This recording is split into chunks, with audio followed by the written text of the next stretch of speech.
Hello साथियों, मैं शिवानी दायमा आज आपको अपने चैनल एजुकेशन एनीवेयर के माध्यम से एक न्यूज़ में जो चल रही है पृथ्वीराज फिल्म के बारे में बताने जा रही हूँ कि पृथ्वीराज गुर्जर या राजपूत, इसके ऊपर विवाद चल रहा है। तो इस किस प्रकार विवाद चल रहा है, क्या न्यूज़ है, इसके बारे में आज डिटेल में चर्चा करेंगे इस वीडियो के अंदर। तो सबसे पहले बात करते हैं कि न्यूज़ में किस लिए है। तो द इंडियन एक्सप्रेस की न्यूज़ आप यहाँ पे देख सकते हो। इंडियन एक्सप्रेस के द्वारा न्यूज़ दी गई है इससे रिलेटेड, फिल्म से रिलेटेड। कौन लेगा Prithviraj Chauhan now playing in Rajasthan एक कास्ट ट्रायंगल, यानी कि कास्ट को लेकर एक विवाद चल रहा है कि वो गुर्जर सम्राट थे या फिर आपका राजपूत थे, इसको लेकर एक संवाद चल रहा है। तो इसी विवाद के लिए मैंने आपको पहले न्यूज़ दिखा दी कि न्यूज़ में किस प्रकार है। अब इस वीडियो के अंदर डिटेल में चर्चा करेंगे कि वो एक राजपूत थे या एक गुर्जर थे या चौहान डायनेस्टी अलग थी, सभी इस क्लास के अंदर क्लियर किया जाएगा। तो प्लीज़ पहले वीडियो को शेयर कर दें और चैनल को सब्सक्राइब कर लें। तो बात करते हैं पृथ्वीराज चौहान के बारे में। अबाउट पृथ्वीराज चौहान।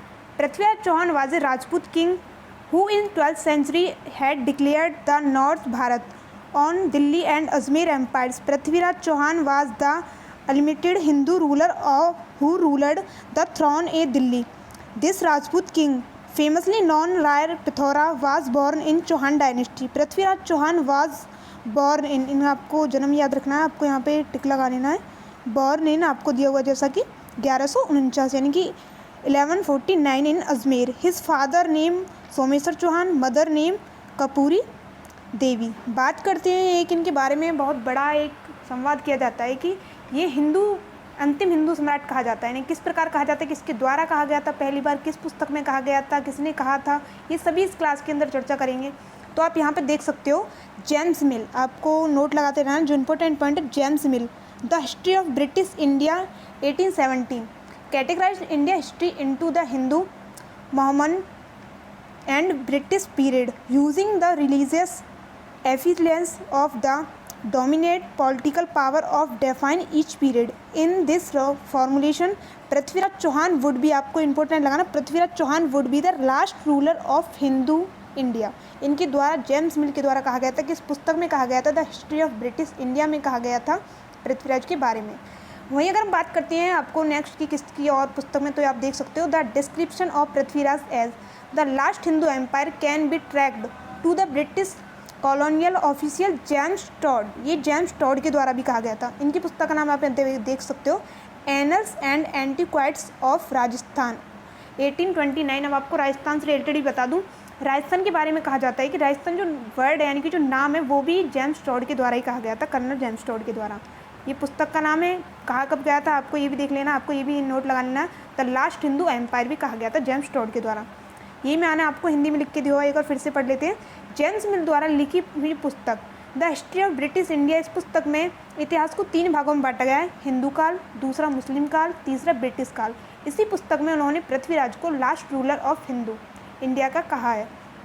सेकेंड, आपको यहाँ पे नाम में मिस्टेक होगी, जैसा कि मैंने अभी आपको बताया था ऊपर, जेम्स टॉड। तो जेम्स टॉड की पुस्तक थी, आपको याद रखना है। जेम्स टॉड द्वारा पृथ्वीराज को last ruler of Hindu empire कहा गया है, इस प्रकार आपको याद रखना है। अब नेक्स्ट हम बात करते हैं, ये तो हो गई उनके रिलेटेड कि आपका हिंदू सम्राट आखिर क्यों कहा जाता है, किसके द्वारा पहली बार कहा गया था। अब आपको बताते हैं संयुक्तदार पृथ्वीराज चौहान के बारे में एक छोटी सी कहानी जो आपके इतिहास से पता चलती है।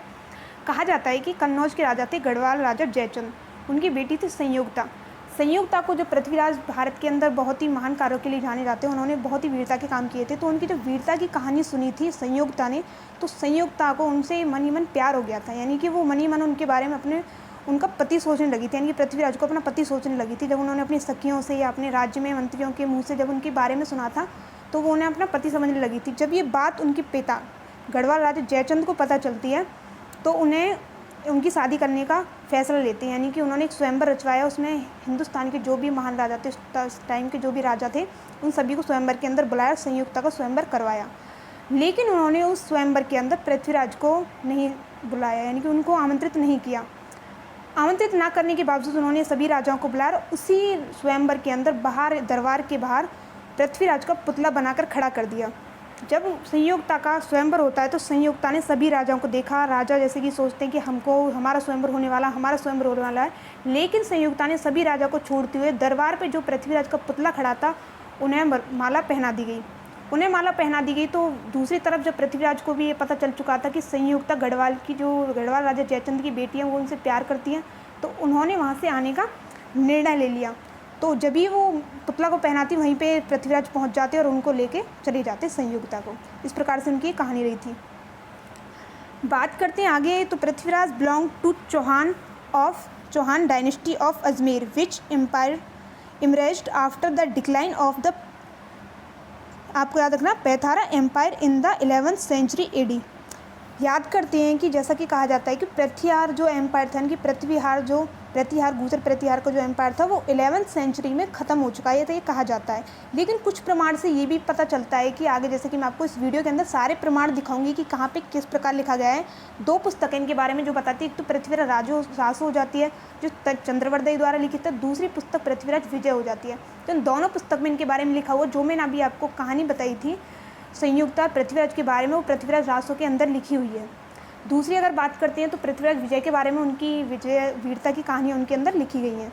तो ये आपको मैंने लिख के लाई हुई हूँ। यहाँ पे अगर बात करते कि जब वो कब राजा बनाए जाते तो कुछ प्रमाण मिलते 1175, कुछ 1177, 78, तो आपको 77 के लगभग ये याद रख लेना, जैसा कि आपको यहाँ पे लिखा हुआ है 1177 से 78 तक वो आप सिंहासन पर बैठते हैं। इस प्रकार आपको याद रखना है, ये मैं आपको प्रूफ के तौर पे लाई हुई हूँ। आगे अगर हम बात करते हैं कि गुर्जर किस प्रकार कहा जाता है, तो आप यहाँ पे देख सकते हो जब ये संवाद चल रहा है, तो अखिल भारतीय वीर गुर्जर महासभा के संरक्षक आचार्य वीरेंद्र विक्रम ने बताया कि कदवाहा और राजौर के शिलालेखों में तिलक मंजरी, सरस्वती, कढ़ाभरण, पृथ्वीराज विजय के शिलालेखों में पृथ्वीराज के गुर्जर होने के प्रमाण मिले हैं। उन्होंने दावा किया है कि पृथ्वीराज विजय महाकाव्य के सर्ग 10 के श्लोक नंबर 50 में पृथ्वीराज के किले को गुर्जर किला कहा गया है। इस प्रकार आपको यहाँ पे देख सकते हो, फिर से रिपीट करना है जो भी आपको इम्पोर्टेंट है। सबसे ज़्यादा इतिहास के बारे में क्या कहा जाता है कि इतिहास प्रमाण मांगता है। आज अगर लोग जो पढ़ते हैं वो कहते हैं कि हाँ भी ये चीज़ जो बताई गई है प्रमाण में कहाँ लिखी हुई है, तो प्रमाण सबसे इंपॉर्टेंट हो जाता है। जैसा कि कहा भी गया संरक्षण आचार्य वीरेंद्र विक्रम के द्वारा कि जो आपको शिलालेख बताए गए, आपको नाम याद रखना है, कदावाहा राजौर की शिलालेख, तिलक मंजरी, सरस्वती, कंडाभरण, पृथ्वीराज की विजय के शिलालेखों में पृथ्वीराज के गुर्जर होने के प्रमाण मिलते हैं। आपको इंपॉर्टेंट लगाना है। सेकंड रहता, उन्होंने दावा किया कि पृथ्वीराज विजय महाकाव्य की, पृथ्वीराज विजय जो महाकाव्य उसके सर्ग 10 के श्लोक नंबर 50 में पृथ्वीराज के किले को गुर्जर दुर्ग लिखा है। आपको मैं प्रमाण के अंदर दिखाऊंगी कि पृथ्वीराज विजय के अंदर कहाँ लिखा गया है गुर्जर दुर्ग।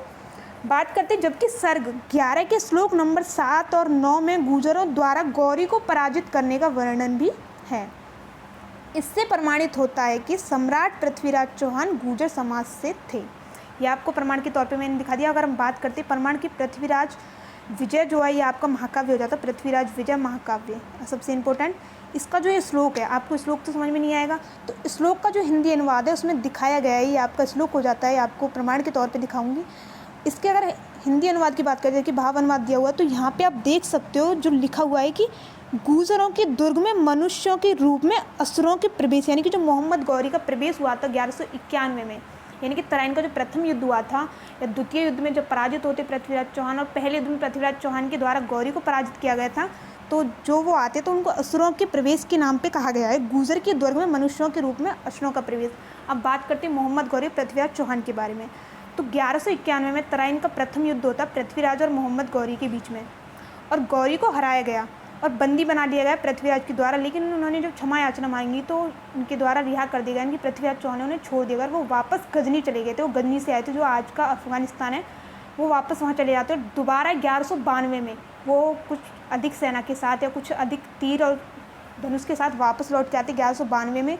और जो जयचंद राजा थे, यानी कि जिनकी बेटी से विवाह किया था पृथ्वीराज ने, वो उनसे भड़के हुए थे और उन्होंने साथ दिया था, याद रखना, मोहम्मद गौरी का। उसी साथ के देते हुए मोहम्मद गौरी के द्वारा पृथ्वीराज को पराजित कर दिया जाता है और बंदी बना लिया जाता है। तो कहा जाता है कि पृथ्वीराज और चंद्रवर्दई, जिनके द्वारा पृथ्वीराज रासो का लिखा जाता है, उन दोनों को बंदी बनाकर गजनी ले जाया गया था। गजनी ले जाकर कहा जाता है कि उन्हें बंदी बना लिया गया था। तो उनके बारे में कहा जाता है कि उनके द्वारा एक कला थी पृथ्वीराज की, को शब्दों को भांपते हुए जान लेते थे कि किस दिशा से शब्द आ रहे हैं।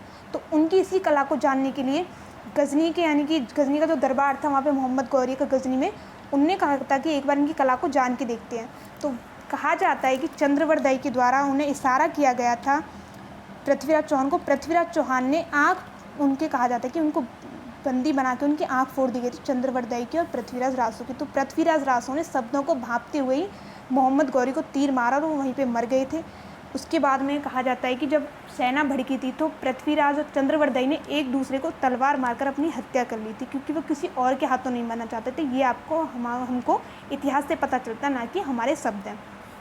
तो मैंने आपको जैसा कि इस वीडियो के अंदर पृथ्वीराज की प्रेम कहानी जो रही थी उसके बारे में बताया है कि वो राजपूत थे, कुछ एविडेंस से पता चलता, कुछ एविडेंस से पता चलता वो गुजर हैं। लेकिन हम इस सब को छोड़ते हुए, ना कि जो आपका कास्ट का ट्रायंगल उसको छोड़ते हुए, चौहान थे, आपका जो भी आपका राजपूत थे, गुजर थे, इन सबको छोड़ते हुए बस एक अलग से चौहान डायनेस्टी मानते कि वो चौहान डायनेस्टी से संबंधित थे और चौहान डायनेस्टी से संबंधित थे, ना कि वो गुजर राजपूत। इस सब में हमें नहीं फंसना है। और जो फिल्म आई हुई है पृथ्वीराज चौहान, उसको कास्ट के ट्रायंगल से ना देखते हुए वीरता, यानी कि पृथ्वीराज की जो वीरता है, उन्होंने भारत के लिए जो किया था, उनकी वीरता को याद करते हुए, जैसा कि जेम्स मिल के द्वारा भी हिंदू सम्राट, अंतिम हिंदू सम्राट कहा गया पृथ्वीराज चौहान को, तो उनकी इसी वीरता को जानते हुए फिल्म को देखना चाहिए और फिल्म को आगे बढ़ देना चाहिए, ना कि कास्ट के ट्रायंगल में उसे रखना चाहिए। तो जानकारी बढ़िया लगी हो तो चैनल को सब्सक्राइब करें, वीडियो को ज़्यादा से ज़्यादा शेयर करें। Thanks for watching. सबसे से ये कृपा है कि प्लीज़ फिल्म को बस सिर्फ हमें ये देखना है कि वो चौहान डायनेस्टी से पृथ्वीराज चौहान, ना कि किसी राजपूत या गुर्जर से। तो आपको सभी को फिल्म को ज़रूर देखना है, फिल्म के बारे में पता चलेगी, पृथ्वीराज वीरता के बारे में पता चलेगी, हमें सिर्फ ये जानना है। तो प्लीज़ वीडियो को शेयर करते रहना, चैनल को सब्सक्राइब कर लेना। धन्यवाद।